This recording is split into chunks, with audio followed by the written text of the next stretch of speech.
The Philadelphia Experiment. In the fall of 1943, at the height of World War II, the US Navy was said to have conducted one of the most mysterious experiments in history, an attempt to render a warship completely invisible to radar and perhaps even to the naked eye. The vessel in question was the USS Eldridge, a newly commissioned destroyer escort docked at the Philadelphia Naval Shipyard. The alleged goal was to develop a new kind of defense using Einstein's unified field theory, bending light and magnetism to cloak a ship from enemy detection. According to those who claimed to have witnessed it, what happened next defied all logic. Massive electromagnetic coils were activated, generating a powerful field that wrapped around the Eldridge. A greenish haze enveloped the ship, then it shimmered and vanished. Minutes later, the vessel reappeared, disoriented crew members screaming, some said to be burned or sick, others fused into the steel itself, as if the boundaries between flesh and metal had momentarily dissolved. The Navy officially denied everything, insisting no such experiment had ever occurred.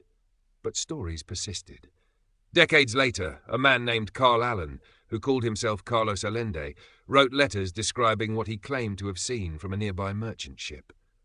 His accounts became the backbone of the legend, detailing not just invisibility, but teleportation. The Eldridge, he said, reappeared hundreds of miles away in Norfolk, Virginia, before instantaneously returning to Philadelphia, suggesting the Navy had unlocked not cloaking, but the manipulation of space itself. Scientists have long dismissed the tale as impossible. The energy required to warp space-time, they argue, would exceed anything humanity could generate, especially in the 1940s.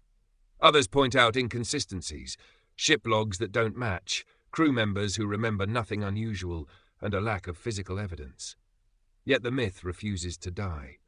For believers, the Philadelphia Experiment was a moment when humanity briefly touched the hidden mechanics of reality, a glimpse into technologies that could bend light, space, and time. Some even link it to later government research projects like Montauk and the rumored teleportation experiments of the Cold War. Whether a hoax, a misinterpreted test of magnetic degaussing, or a genuine breakthrough buried under secrecy, the story endures because it captures something timeless, our fascination with what lies just beyond understanding. The idea that, for one fleeting moment, a ship and its crew slipped the boundaries of the visible world and paid a terrible price for stepping into the unknown.